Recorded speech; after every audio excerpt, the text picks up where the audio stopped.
Welcome to CERAWeek On Demand 2014. My name is Marcus Gay. I'm Research Director for IHS Water Information and Insight.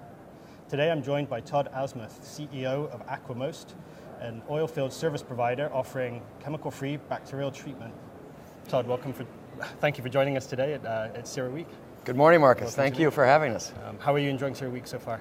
It's been tremendous. The quality of the speakers here and the amount of just knowledge in the room has been tremendous. Okay, great. So earlier we were talking about your firm and your company, and I was very interested to learn a little bit more about what you do, and in particular where the name of AquaMost came from. So perhaps you could describe your company for us. Great. Well, AquaMost is a water treatment technology company. We manufacture products that oil and gas companies use to treat water in a whole variety of applications, but with the key theme being that we will kill bacteria in the water and allow them to either dispose or reuse of the water for less money than the cost of the chemicals they use today. Okay. And if you go back to the company and how it got started, AquaMost was named by 4 scientists out of the University of Madison, Wisconsin in 2006, and they'd been working in water treatment for 25 years and came up with a novel technology for combining advanced oxidation with a nanotechnology coating that brought some new possibilities into the realm of how you could treat water. Okay, so it's a technology-rich company. Yes, technology-rich, intellectual property-rich, but really the focus is on making it easy to use in the field and treating things now from the operator perspective of usability. And so that's where, with all of our work in the field, whether it's the full-time deployments or the pilots we're running, it's really trying to do things from the operator's point of view. So let's take a step back a little bit. Talk to me about how the unconventional oil and gas revolution, shale gas, tight oil, has changed the water management landscape and made this opportunity for companies like yourself. Yeah. Well, if you look at this huge explosion of unconventionals production, there's been a flood of water that's required to drive it. And so if you look at traditional drilling coming out of the ground, you get 3 barrels of water for 1 barrel of oil. As you get to hydraulic fracturing, that ratio goes up to 7-to-1 or 8-to-1. And if you look at tertiary, where you're water flooding, it can be 20-to-1. And so you have a massive amount of water that you have to treat to get the oil. And so not only is that a technical challenge, it's a cost challenge.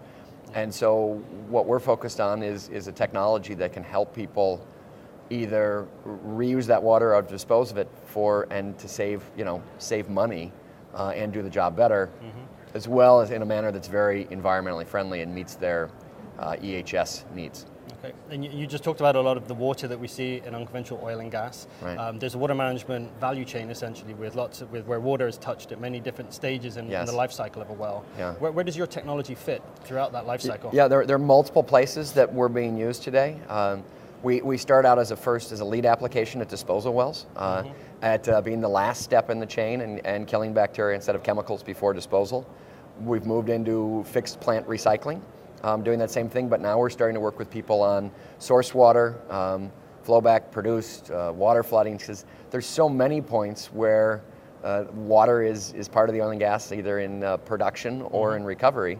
And there are needs at every step along the way. And just for some of the viewers that may not be familiar with this terminology, what is flowback and produced fluid, and how might that be different? Right. So if you're drilling, you have your source water, which could be municipal, could be a river, or it could be recycled. Yeah. And you're going to pump that down hole, produce oil or gas coming back up, but there's water that comes back up with it. Yeah.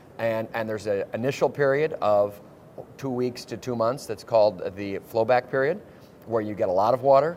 And then you have an ongoing production cycle with produced water going as long as the well is active, and that could be a year or it could be 20, 30 years. And so there's a continuous need for water and water management.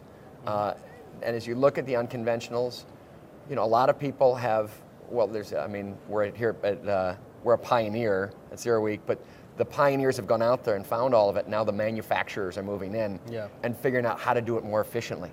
And for less money, so that these huge unconventionals can not just be productive, but can be profitable. Yeah, that makes sense. And so I'm thinking about what you've just said, and I'm wondering, why is bacteria a concern? We've got water, there's bacteria in there. Why do we care? I'm glad you asked that, because it's always easy to assume this. And bacteria is always going to be in water, and no matter what the source. And there's a number of challenges for the oil and gas industry. The first one is materials and corrosion. And you get corrosion to pipes, pumps, seals.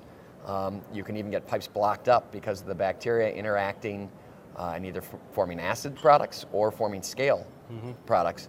And you're going to have both high material replacement costs as well as downtime.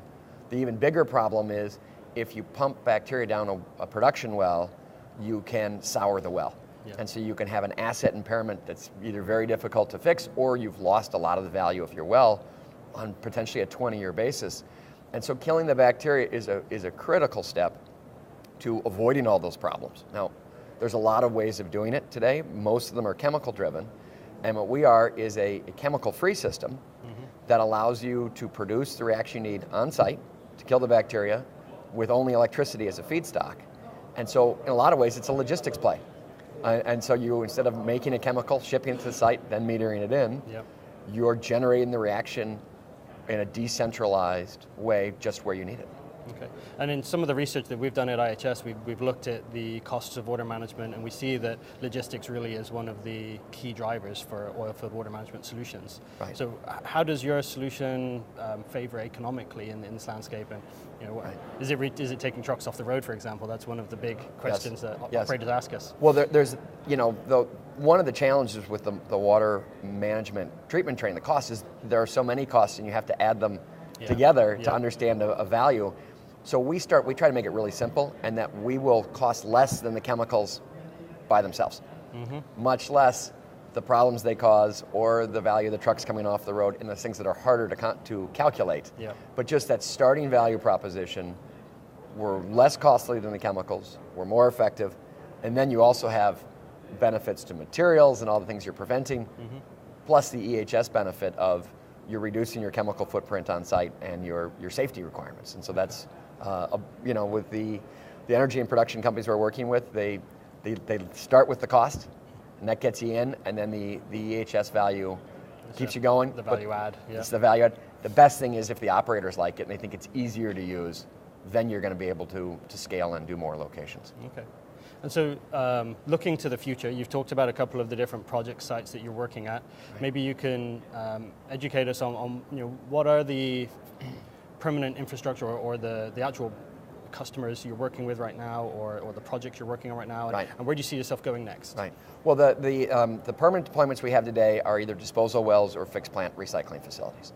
Where we're moving into is where people have either ponds or tanks they have to treat, but then really going into to water flooding, where we've got a pilot coming up that we're very excited about, and then looking to, the customers are starting to pull us into other applications, looking at offshore and looking at international projects, but in the short term, we're really focused on servicing the customers we have and delivering on the pilots we have to keep up that reliability and that reputation we're trying to build of being both cheaper and easier to use.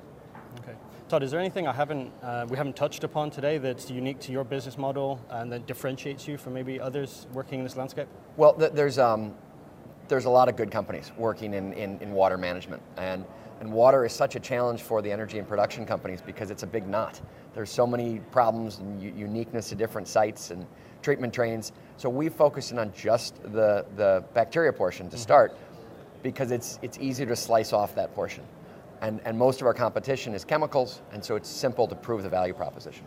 Now there's some other companies that are doing things in the space, and we try to differentiate ourselves by saying the only addition is electricity. There's no chemical feedstocks required, no ozone, no peroxide, and so that keeps things very simple for the operator. But again, the most important thing is do you meet the customer's need, and do they see it as being easier than what they're doing today? Okay, great. Todd, thank you for joining us today at CERAWeek On Demand 2014, and thank you for joining us as well. Marcus, thank you.